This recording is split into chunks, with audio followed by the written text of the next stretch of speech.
hoy se está dando a conocer a México en el mundo entero. Miren este tema del Pato Merlín, que puede parecer algo menor. La voy a invitar, Carla se llama, ¿no? A que traiga a Merlín aquí a la mañanera. ¿Y su hijo cómo se llama? A ver, búscale por ahí. Es que habla de cómo somos los mexicanos. Ayer estaba viendo una fotografía de patos con las distintas camisetas de la Liga de Canadá, creo, que ya se venden. Entonces, es un símbolo pequeñito de nuestra cultura, de cómo somos. Y además, pues estas opiniones. No hay mejor propaganda que la de boca a boca. No hay mejor comunicación, para empezar, que la que se hace uno a uno. Por eso las visitas casa por casa son muy importantes, más allá de las redes y todo lo demás. Entonces, una persona que vino a México y que tiene esta experiencia, pues imagínense, ahora imagínense miles de personas que vinieron a México o millones, pues ¿qué se van a llevar de México? Lo mejor. Y van a decirle a la gente, ve a México, es un país extraordinario. Entonces eso es muy importante para nuestro país. Presidenta, en otro tema, priorizando la defensa de los pueblos originarios en esta reunión con el rey de España, en otros temas, ¿cómo podría beneficiar este encuentro en temas comerciales, turísticos, ya que él es un embajador en estos temas de su país?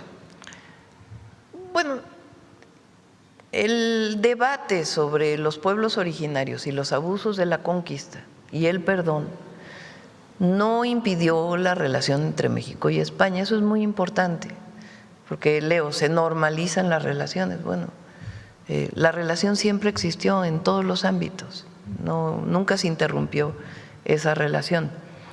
Recientemente vinieron empresarios españoles a México, que se reunieron con el secretario de Economía, con el secretario de Hacienda, Relaciones Exteriores.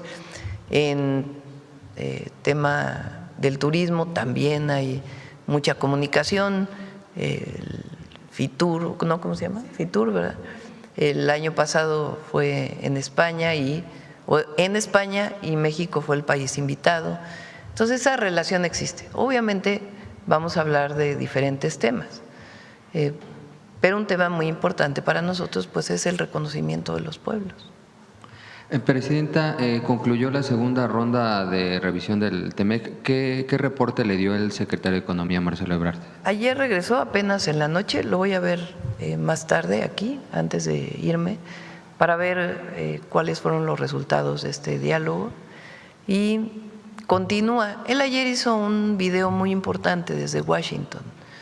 A ver si lo encuentras, el video que hace Marcelo, porque ahí explica qué va a pasar el 1 de julio, que no es que el 1 de julio se vaya a acabar el tratado si Estados Unidos decide algo, sino que cambia el proceso de revisión, cada cuánto se hacen las revisiones. Entonces, se está en ese proceso y la información que tengo, que ayer hablé con ellos, es que les fue muy bien. Pero ya pues las particularidades ya las puedo dar a conocer, o el propio secretario de Economía la próxima semana, para que pueda platicar un poco más de cómo van las conversaciones. A ver, ponlo para que se conozca. Desde Washington, D.C., para comentarles qué se obtuvo en esta segunda ronda de conversaciones. Se tocaron muchos temas, desde reglas de origen, seguridad económica, agricultura, desde luego la industria automotriz y otros temas muy relevantes. México presentó sus puntos de vista, presentó también sus propuestas, tendrán que ser analizadas ahora por nuestra contraparte, que dirige el embajador Jameson Greer. ¿Qué sigue? El 1 de julio, hay quien me ha preguntado si ese día se termina. No, el 1 de julio es la fecha prácticamente para marcar el inicio de la revisión formal del tratado. El 1 de julio vamos a tener una reunión virtual con nuestros compañeros de Canadá y de Estados Unidos. Nosotros presentaremos la posición de México y ellos harán lo propio respecto a qué sigue con el Tratado de Libre Comercio. Se puede extender automáticamente 16 años o puede mantenerse 10 años con revisiones periódicas. Hay diferentes alternativas previstas, vamos a ver ese día cuál de ellas tomamos entre los 3 países. Y día 20 de julio tenemos en la Ciudad de México la siguiente ronda en donde ya vamos a discutir textos y ya contenidos mucho más detallados de lo que hemos venido conversando pues desde marzo, que ustedes recordarán que iniciamos primero conversaciones informales y ahora pues ya rondas formales de revisión. Bueno, un saludo desde Washington y que tengan buen fin de semana. Ahí se explica muy bien lo que viene. Presidenta, uno de los principios de este gobierno es la riqueza compartida. ¿Cómo lograr que estos beneficios del TEMEC lleguen hasta los mexicanos de abajo? Por ejemplo, en el primer tratado comercial en el que se firmó en los 90s, más allá de las grandes cifras en los indicadores macroeconómicos, pues hubo mayor pobreza laboral, hubo mayor desigualdad. ¿Cómo lograr que esta riqueza que está generando llegue a los mexicanos de abajo, Presidenta? Ya lo estamos haciendo. Un tema fundamental es el salario. Recuerden que por 36 años no aumentó el salario mínimo. Primero tuvo una reducción sustantiva porque había una inflación muy grande. Del 82 al 88, las inflaciones, ustedes a lo mejor no habían nacido, pero eran de 120, 150%. Tanto que cuando llega Salinas de Gortari, le quita 3 ceros al peso, porque costaba algo 20,000 pesos, 30,000 pesos, los millones pues en realidad por la inflación que hubo. Entonces sube la inflación pero los salarios no suben. Entonces después se mantienen esos salarios estables por los siguientes 30 años. Entonces cada vez alcanzaban para menos. Y desde que llegó el presidente López Obrador con nosotros, el salario mínimo ha aumentado 154% y evidentemente impulsa los salarios de quien no gana el salario mínimo. Se recuerdan que en 2018, sin considerar inflación, que hoy es de 3, 4%, el salario mínimo era de 2,800 pesos mensuales. En 2018, 2,800 pesos mensuales. Hoy es de 9,000, casi 500 pesos mensuales. Y en la frontera de 13,000, en la frontera norte. Entonces, pues claro que hay una diferencia. Cuando aumentan los salarios se distribuye la riqueza, porque la generación de riqueza, cuando el salario es muy bajo, pues se queda concentrada en unos cuantos. Hay muchas formas de distribuir la riqueza. Una de ellas es el salario, otras son los programas de bienestar, porque lo que se paga de impuestos se le regresa a la gente en beneficios. Otra muy importante es el acceso a la salud, el acceso a la educación, el acceso a la vivienda, el acceso a los grandes derechos del pueblo de México. Entonces, es un modelo completamente distinto. Antes se ofrecía mano de obra barata, era lo único que se ofrecía. O sea, que las empresas de Estados Unidos o de Canadá vengan a México porque aquí los salarios son de hambre, más o menos. No lo decían así, obviamente, pero esa era la ventaja competitiva de México. Hoy la ventaja competitiva, aunque en efecto los salarios no son los de Estados Unidos, son mejores salarios, pero sobre todo es la capacitación y la gran característica de las y los trabajadores mexicanos. Que yo les comenté, yo hablé con los administradores generales globales, CEO se dice en inglés, de las grandes empresas automotrices y coincidieron plenamente que las empresas más productivas o las fábricas más productivas que tienen todo el mundo, las más productivas son las mexicanas. Y eso es gracias a las y los trabajadores mexicanos. Entonces hoy es muy distinto lo que puede recibir un inversionista en México pues es mucho más de lo que en aquel entonces era la mano de obra barata. Entonces, por eso hoy la inversión se traduce en bienestar, en prosperidad compartida. Y ya por último, después de 8 años México vuelve a vivir una ilusión futbolística de esta magnitud, igualmente con una victoria ante Corea en el Mundial de Rusia 2018. Presidenta, ¿qué mensaje le mandaría a los jugadores para que mantengan esta ilusión en el pueblo de México? Que sigan creyendo en ellos mismos y que crean en su pueblo. Representan lo mejor del mundo, representan un pueblo y un país extraordinario. Cuando le di la bandera a Ochoa, le dije, siempre piensen en su país, siempre llévenlo en el corazón,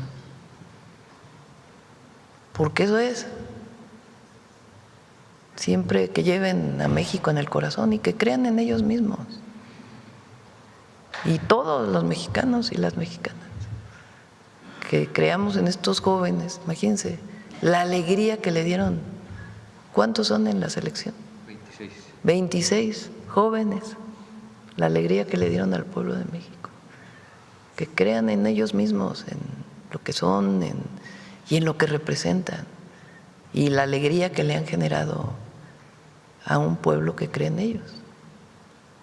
Muchas gracias, buen día a todas y todos. Vamos para acá. A ver, Hans, a ver. Buenos días, Presidenta. Buenos días a todas y a todos. Hans Salazar, de Noticiero en Redes. Con todo esto que ha sucedido el partido de ayer y el otro partido, el de Colombia, mucha gente en la calle, en las pantallas que se le han denominado FanFest. Ayer fue una cantidad impresionante, particularmente en la Ciudad de México y los demás estados, como se ha mostrado. Calcula la Ciudad de México, el gobierno de la Ciudad de México, 730,000 personas en estos festejos del partido de ayer. Tuvieron que abrir en algunos momentos aquí el Zócalo por la cantidad, y entiendo que se pusieron más pantallas para que no se saturara, porque había mucha gente que quería entrar al Zócalo. ¿Cómo se prevé lo que viene el próximo miércoles por toda esta expectativa que se genera? Yo entiendo que pues toda esta logística también tiene que ver con los gobiernos locales, en este caso hablo en concreto de la Ciudad de México, pero se contemplan más pantallas, son las mismas. ¿Cómo se está viendo esto para dentro de pues el próximo miércoles?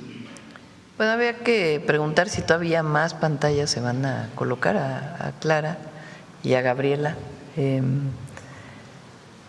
Y fíjense qué bonito es que se festeje en colectivo, porque aquí en el Zócalo yo me asomé varias veces a ver el ambiente. Muy bonito, pues estás parado. Son 2 horas, 2 horas y media, si llegas 1 hora antes, 3 horas parado viendo el partido, pero la gente quiere venir al Zócalo y a los distintos lugares a verlo en colectivo. Eso también es muy mexicano. Cuando ves a las familias que se ponen la camiseta verde y se van a casa de la tía, del hermano, del primo, de la abuelita, del amigo, nos gusta celebrar en familia y en colectivo. Entonces, vámonos al Ángel, y todos al Ángel a festejar juntos. Nos caracteriza mucho eso, y es esta visión colectiva, valores colectivos que tenemos las mexicanas y los mexicanos. Y vamos a ver, vamos a preguntarle a las 3 ciudades sedes y a otros, a los estados, porque todos los gobernadores y gobernadoras se prepararon para poderle dar a la afición, a su pueblo, la posibilidad de verlo de manera gratuita y también en colectivo, en conjunto. Entonces, en todos los estados hay televisiones en las plazas de manera gratuita, y aquí en la ciudad, en Monterrey y en Guadalajara también hay muchas televisiones. Entonces, No sé cuántas más vayan a poner, pero con gusto preguntamos y les hacemos saber. Bien, Presidenta, cambiando de tema, el día de ayer la Suprema Corte de Justicia de la Nación votó por unanimidad la no prescripción de los delitos en torno al caso de la guardería ABC. Esta situación que se dio cuando estaba Felipe Calderón, que no hubo castigo prácticamente, hubo mucha impunidad, obviamente mucho dolor, demasiado dolor todavía de las familias que tienen estas consecuencias de lo que ocurrió ese día en Hermosillo, Sonora. Con esto se abre la posibilidad legalmente de castigos a exfuncionarios, personas que tuvieran que ver con esto. Quisiera yo su punto de vista. Pues vamos a preguntarle a la fiscal para que ella pueda dar públicamente más información de qué implicaciones tiene esta resolución de la Corte, que en efecto resolvió que no prescribiera el delito, que era una solicitud de padres y madres de la guardería ABC. Entonces vamos a pedirle a la fiscal que haga un comunicado de qué significa esto. ¿Y cuál es su opinión de esto que sucedió y que son delitos que no se castigaron nunca, y la impunidad de sexenios anteriores? Este es uno, hay el caso también de Israel Vallarta en el gobierno de Fox, de todo este montaje, Lore de Mola, etcétera, todo lo que se ha dicho, y que un tribunal también ya lo absuelve. Todo esto que se viene arrastrando de los sexenios anteriores y que se siguen arrastrando impunidades, y que hoy día se sigue preguntando qué pasa con esta gente que causó tanto dolor. Quisiera una reflexión de usted, Presidenta.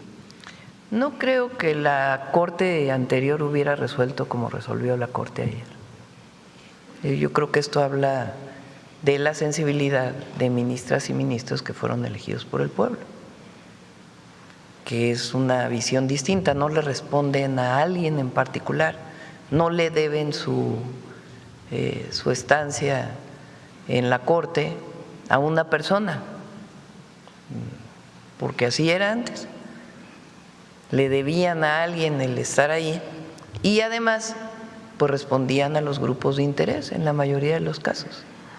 Entonces ahora habla de una nueva Corte que hace esta resolución, que es histórica realmente. Y qué bueno que la Corte pues toma en cuenta lo que dicen las víctimas en este caso. Entonces una muy buena, es algo bueno, y es gracias pues al cambio en el Poder Judicial. De otra manera nunca hubiera ocurrido. Y ya las consecuencias posteriores pues ya las tienen que determinar las instituciones que están dedicadas a la procuración de justicia. Pero lo importante pues es resoluciones que van en el sentido de hacer justicia. Esa es la función de la Corte, que se cumpla la Constitución, lo que dice la Constitución, y no que haya un favoritismo para un lado o para otro, sino, como bien decía Juárez, todos somos iguales ante la ley. Entonces eso es lo que tiene que representar la Corte, y lo está representando muy dignamente. Regresando al tema del Mundial, Presidenta, ¿qué mensaje le da al país ahora que no solo el partido de la selección mexicana que he mencionado para el próximo miércoles, sino los partidos que van a continuar en las 3 sedes mundialistas? Me refiero al todo este ambiente que se vive, es muy festivo, y que también pues todavía hay protestas, aunque también ha habido ese actuar de la seguridad pública y de servidores públicos, aparte pues adicionales a la seguridad pública, para tratar de pues atemperar los ánimos y que sea pacífico, que no rebase, que no se desborde, y que continúe pues el buen trato también a los visitantes, ya sean del extranjero, ya sean nacionales, para que ellos también puedan disfrutar. Quisiera también ahí un comentario. Pues hasta ahora ha estado muy bien todo, la verdad, muy, muy bien. Felicidades a todas y todos los aficionados, al pueblo de México, a la selección, y va a seguir así.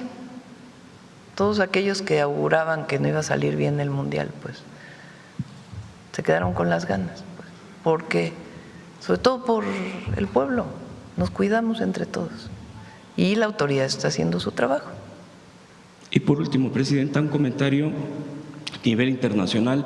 Es probable, bueno, todo encamina hacia allá y yo creo que la mayoría queremos eso, la paz o por lo menos una firma de acuerdo entre Estados Unidos e Irán para el fin de las hostilidades bélicas, por lo menos en este momento que se ha estado mencionando, incluso ya se han expuesto estos puntos del posible acuerdo. Quisiera también un comentario de usted, una reflexión, y sería mi última pregunta. Pues parece que ya se firmó una parte ahí en el G7, ¿no? Firmó el presidente Trump y por todo lo que parece, pues entramos ya a una normalidad en esa zona del mundo. Y qué bueno que haya paz en el mundo, es nuestro deseo siempre.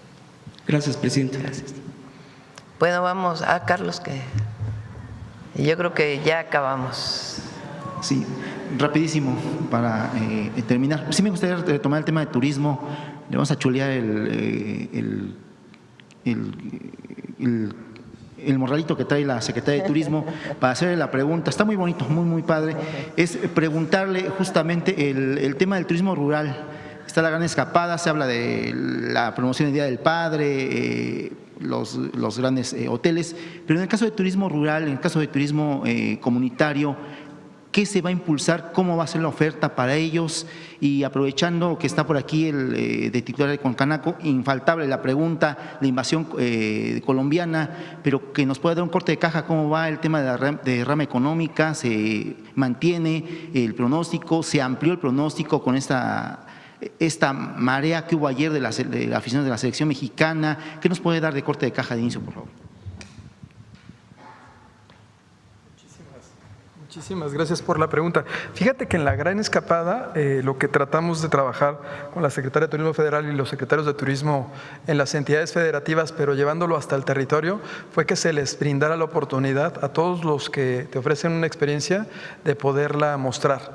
Pero también les ayudamos a acompañarse para que lograran el Registro Nacional de Turismo, porque no son productos, sino son servicios. Y los servicios tienen una modalidad distinta porque los adquieres ahora, pero los disfrutas después. Entonces el acompañamiento fue desde asesorarles, llevarles a que lograran el Registro Nacional de Turismo, que creció en este año, de un año a otro creció el número de empresas de este segmento de la economía, y también a través de los presidentes municipales, de los secretarios de Desarrollo Económico, secretarios de Turismo y el propio sector, ayudarles a fortalecerse. De hecho, en la propia plataforma tú vas a encontrar que, si bien es cierto que los destinos de sol y de playa son los más famosos, tú vas a encontrar que hay otros destinos que no tienen esa característica, que se están empezando a posicionar con más fuerza. Mencionamos uno ahorita, el de Tlaxcala de las Luciérnagas, que nos cuestionaba el de las Luciérnagas. Yo puedo estar ahí, nos decía, yo puedo estar ahí, claro. A ver, lo que se trata de mostrar es lo que nos hace diferentes como cultura, como familia, como sociedad. Eso que te genera una memoria y que dices, quiero regresar. Ayer lo vimos en el Itacate, ¿no? En donde estaban pues los taquitos, las garnachas, las gorditas, y los turistas extranjeros, ¿a dónde crees que iban a consumir? A esos negocios, para probar de cada lugar algo. Y había una señora que regalaba un té. ¿Para qué? Para el desempance. Entonces también te daban el té para que pudieras seguir consumiendo. Entonces en ese segmento es que se está apoyando. ¿Y qué hemos visto ahorita? Pues que el Mundial arrancó y continúa. Y hay una tendencia de crecimiento en la ocupación hotelera en las sedes mundialistas. De hecho, en comparación con ejercicios similares de años anteriores, creció en 16%, en 5%, en 7%, y en los momentos en los que se dan los juegos todavía crece más. Pero fíjate, la estrategia no nada más fue el Mundial. ¿Qué hicieron los secretarios de turismo de todo el país junto con el sector del negocio familiar? Generar otras actividades paralelas. Entonces tienes conciertos, experiencias, actividades, concursos, rifas. ¿Qué hace eso?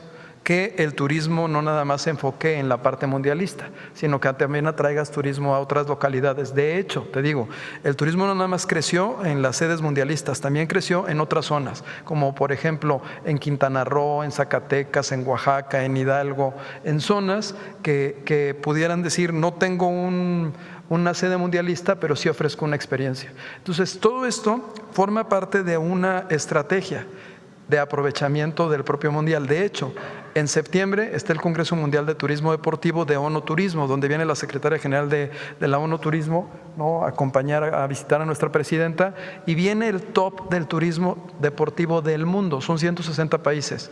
¿A qué vienen? Pues a mostrarnos cómo hacer más negocio de turismo deportivo, enfocado en la parte no nada más profesional, sino también en la parte amateur, que la parte amateur te genera una derrama también bien interesante, porque es la familia que se desplaza. Entonces, todo el calendario del año es programático y tiene como finalidad, pues, acercar más experiencias y hacer que regresen. Y ¿sabes qué? México sí está de moda. Del turismo comunitario y de pueblos que no son mágicos, ¿cómo nos están impulsando con esta gran escapada? De hecho, hace unos días estuvimos en Oaxaca con Fonatur, que es justo quien lleva turismo comunitario, y se entregaron los primeros 21 guías turísticos en turismo comunitario. A través de la red de tecnológicos nacionales se están certificando ya guías para turismo comunitario. Y estas experiencias, recuerden que tenemos el distintivo de turismo comunitario y luego la experiencia se le otorga ya capacitación, digitalización. Y en Oaxaca fue sede de entregar 206 distintivos de varios estados y los primeros 21 guías, que eso es importantísimo. Platicábamos Sebastián y yo con la gente y una experiencia comunitaria pues es una familia que lo ha hecho por mucho tiempo, pero que hoy ya se profesionaliza y ya entra al sector turístico. Al entrar con Registro Nacional de Turismo, hoy también tiene pues esta escapada, que es justo cómo comercializar. Y los llevamos a todas las ferias, pero pues seguimos trabajando con ellos ya de forma real, y los destinos comunitarios, que Sebastián está también ya enfocado en dotar de infraestructura, de diferente tipo de desarrollo. Sí. Presidenta, muy rápido, dos temas. El primero, si nos puede confirmar si va a viajar a Brasil para esta firma con Petrobras, el tema de lo del fracking, si ya tiene al comité ya listo que se iba a dedicar a esto de forma paralela, si mal recuerdo, y el tema de inteligencia artificial. En San Luis Potosí se aprobó una ley que está condenando incluso a periodistas, comunicadores, por ahí hay, si no mal recuerdo, hay 6, 7 detenidos por esta ley de inteligencia artificial. Si nos puede regalar comentarios de esos temas y obviamente lo de Brasil, por favor, muchas gracias. No pensamos salir pronto del país, vamos a estar aquí. Hay muchos temas y hay que estar aquí. Pero sí se va a firmar. La próxima semana va un equipo de Pemex y de la Secretaría de Energía a Brasil, ya para firmar el acuerdo, el convenio, el mecanismo legal para poder tener una colaboración muy estrecha entre Petrobras y Pemex. Entonces viaja el equipo para allá y ahí van a tener una primera firma y de ahí pues viene un trabajo muy importante. Eso por un lado. El otro tema era… no conozco lo del tema de San Luis, me informo bien para poderlo comentar. Sí lo vi escrito, pero no tengo la información de qué ley se aprobó, cómo se aprobó, para poderles dar una opinión más específica. Yo lo he planteado aquí y sí creo que este año tenemos que entrar en el país a esa discusión. Por un lado, de las plataformas y cuánto tiempo, sobre todo las niñas, los niños y los jóvenes, están vinculados a la pantalla, que sí es algo que mamás, papás, todos tenemos que revisar, porque es demasiado tiempo el que las niñas, niños, jóvenes están en la pantalla. Y hay muchísimos estudios, incluso ya hay legislaciones en todo el mundo relacionadas con el uso de la pantalla. Por lo menos, incluso ya en muchos estados de la República ya se prohíbe el uso de los celulares en las escuelas, principalmente educación básica. Entonces sí tenemos que entrar a esa discusión. Lo que está aquí leí varias partes de la encíclica del Papa León XIV, que habla justamente de, no solamente de lo que significa eso, sino también de quién controla las plataformas, porque no es un control público, es un control privado de unas cuantas personas y lo que significa el algoritmo de las plataformas.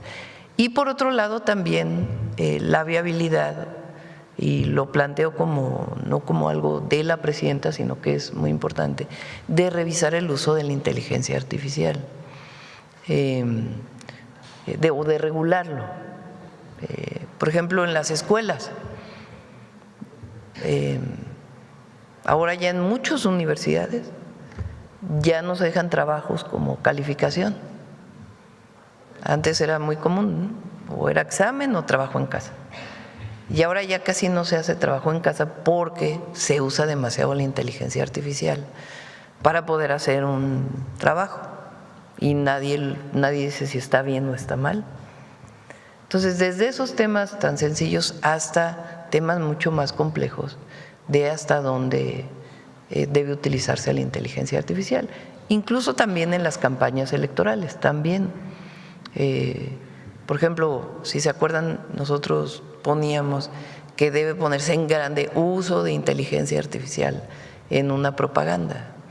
En fin, esto es algo que es muy importante que discutamos todas, y aquí me refiero a todos los partidos políticos, la sociedad en su conjunto, del uso de las plataformas para las niñas, niños y jóvenes, y el uso de la inteligencia artificial y cómo debe afrontar México pues esta nueva realidad que estamos viviendo frente a estas nuevas aplicaciones tecnológicas que se han desarrollado muy rápido y que se van a seguir desarrollando muy rápido.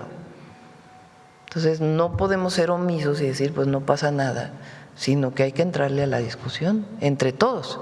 Aquí sí es un asunto de todas y de todos.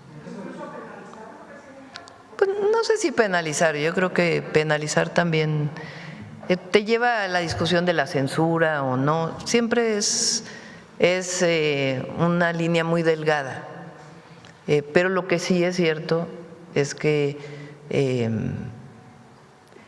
desde las fake news, las noticias falsas en las redes sociales relacionadas con la creación de contenidos, que ahora es muy fácil con la inteligencia artificial, el uso, por ejemplo, de la voz de la presidenta, de la imagen de la presidenta, en fin, o de cualquier político, de cualquier partido político. Entonces sí es importante que lo discutamos. No sé si se llegue a penalizar, también tiene sus pros y sus contras, pero es una discusión que tenemos que dar en México, socialmente, todas y todos, porque no se puede ser omiso a lo que implica en términos incluso de la adicción a la pantalla de los jóvenes. El otro día les decía que vamos a recuperar la canción de Juan Pestañas de Cricri. Sí, porque a cierta hora del día el uso de en la pantalla en las escuelas, ya se olvidaron los juegos tradicionales, colectivos, porque el uso de la pantalla es individual, eres tú y la pantalla. Y se te olvida la sociedad en la que vives y piensas que hay una realidad virtual en la que crees, que muchas veces no tiene nada que ver con lo que realmente está ocurriendo. Y las relaciones entre las personas cambian a partir de la intensidad en el uso de las plataformas. Entonces, es muy importante eso, y como mamás y papás, porque a veces es muy sencillo darle a un bebé, a ver, pues, el teléfono para que te distraigas, pero también genera sus consecuencias. Entonces, es muy importante que con los expertos, con quien conoce estos temas, entre todas y todos, le entremos a esta discusión y regulemos.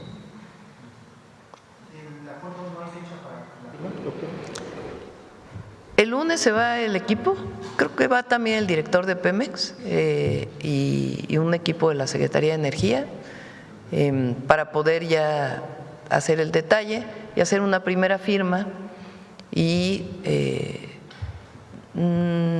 Bueno, habría que preguntarle a la consejera jurídica o si es necesaria la firma de los presidentes. No lo creo, yo creo que con los directores de Pemex y de Petrobras, y obviamente pues está de acuerdo el presidente Lula y su servidor. Vámonos. Vamos.